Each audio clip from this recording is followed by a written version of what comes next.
एकादश स्कंद पंचदश अध्याय अवधूत उवाच भक्तलक्षण शुणी कन्ये उद्धव कहे तोष मने भनाथ कमल लोचन शुणी मु तोर वचन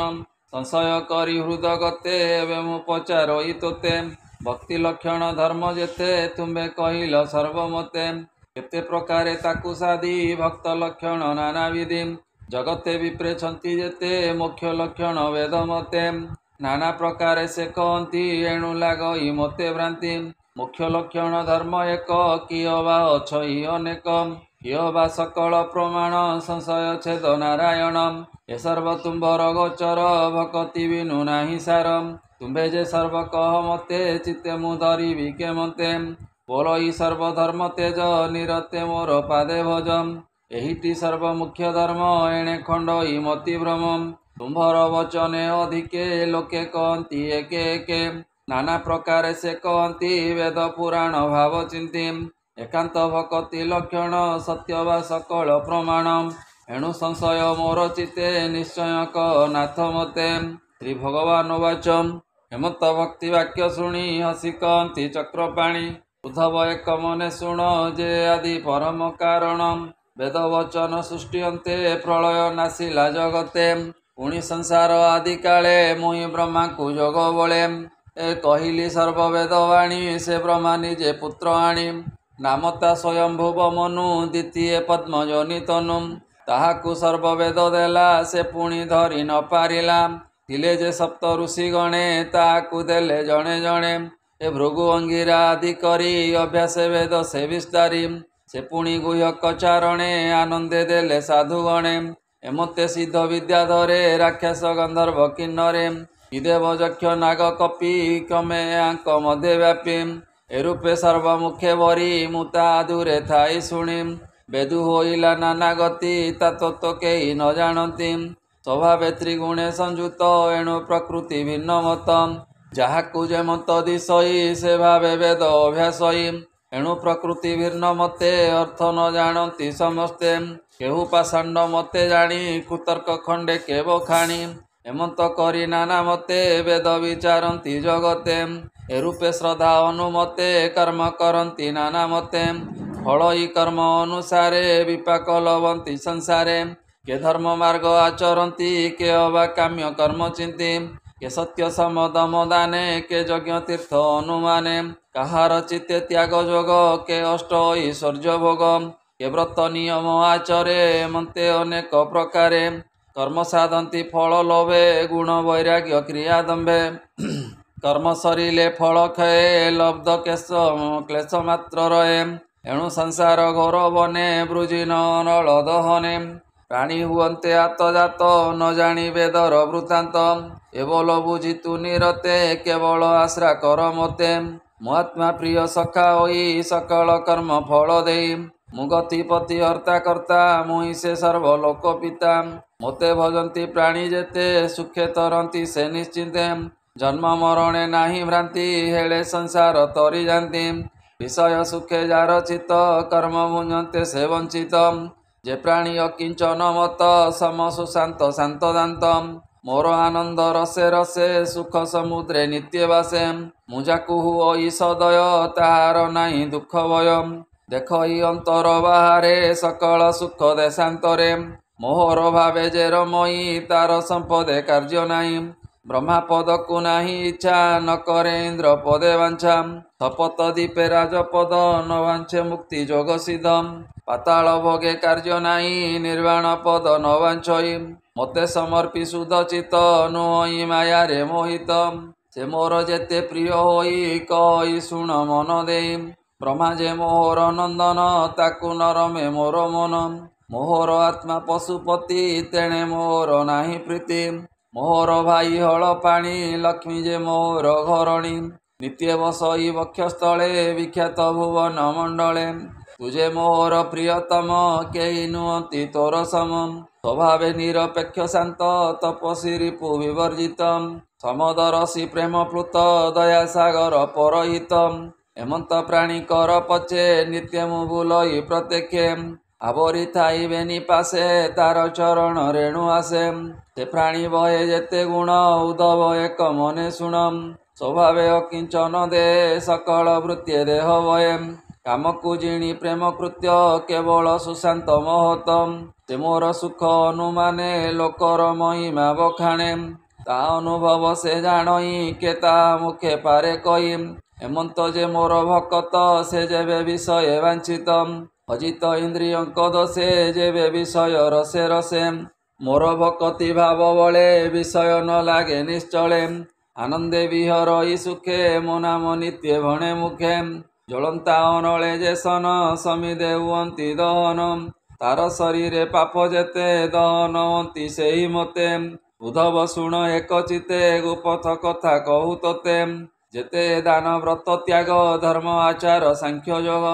ମତେ ନ ପାରନ୍ତି ଧରି ନାନା ପ୍ରକାର ବଶ କରି ଭକତ ଜନେ ବଶ ମୁଇଁ ତାର ରକ୍ଷଣେ ମୋର ଦେଇ ମୁଁ ଯେ ସଂସାର ଅଛିଛନ୍ତି ଭକତ ପାରେ ମତେ ବାନ୍ଧି ଦୁର୍ଜୟ ଦେହ ମୋର ଶୂନ୍ୟ ଭକତ ଭାବେ ମୋ ବନ୍ଧନ ଭକତ ଜନକର ପାଶେ ନିତ୍ୟ ମୁଁ ଥାଇ ଭାବ ବସେ ଏଣୁ ଭକତ ଏ ସଂସାରେ ଅଶେଷ ଜନ୍ମ ପାପରେ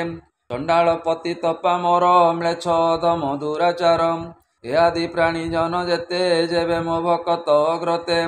ଦୈବ ଯୋଗେ ସଙ୍ଗ ମେଳେ ମିଳନ୍ତି ପୂର୍ବ ପୁଣ୍ୟ ବଳେ ଦର୍ଶନ ସ୍ପର୍ଶନ ଶ୍ରବଣେ ନିର୍ମଳ ହୁଅନ୍ତି ତକ୍ଷଣେ ପାପ ନ ରହେ ତାଙ୍କ ମନେ ରବି ସମୀପେ ତପ୍ମ ଜେନେ ଯେ ପ୍ରାଣୀ ଦୟା ସତ୍ୟଯୁତ ତପି ଧାର୍ମିକ ବିଦ୍ୟାବନ୍ତ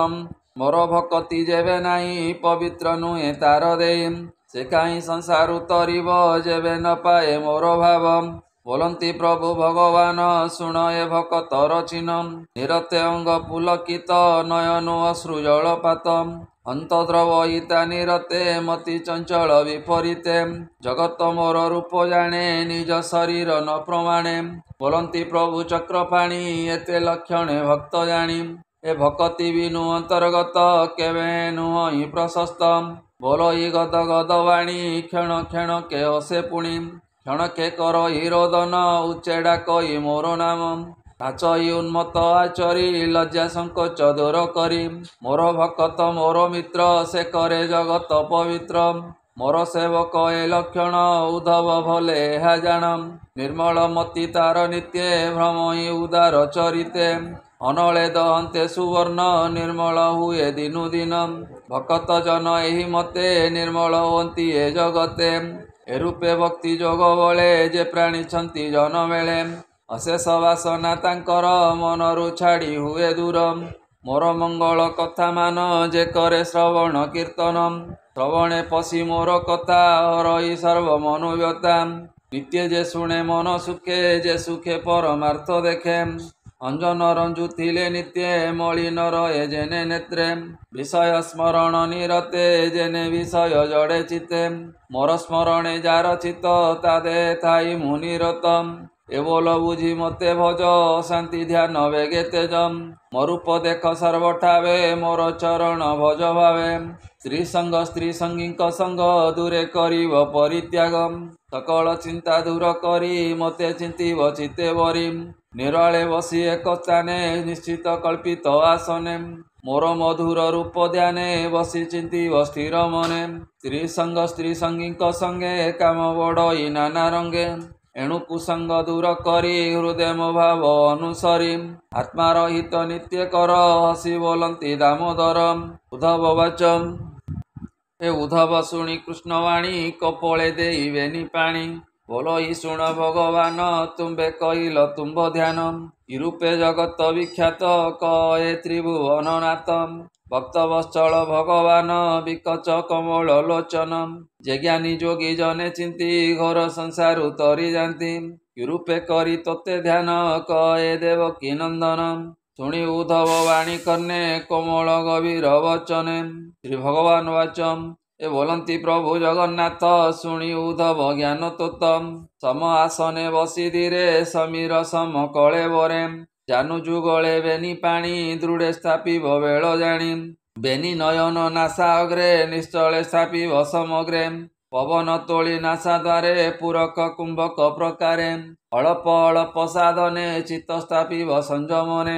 ଓଙ୍କାର ପବନ ନିଶ୍ଚଳୁ ତୋଳିବ ହୃଦୟ କମଳୁ ଉତ୍ତମ ଘଣ୍ଟା ନାଦ ଶୁନେ ମନ ପବନ ଏକ ଧ୍ୟାନେ ମୃଣାଳ ସୂତ୍ର ମାର୍ଗେ ଧରି ନିଶ୍ଚଳେ ଅନାହତେ ପୁରୀ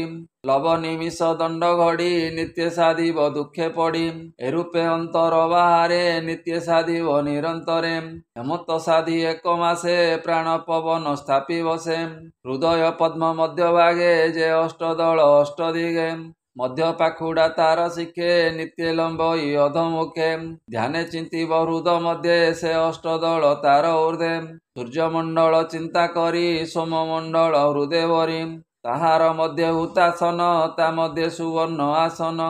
ତାର ଉପରେ ଦିବ୍ୟ ରୂପ ଚିନ୍ତିବ ମୋର ସ୍ୱରୂପ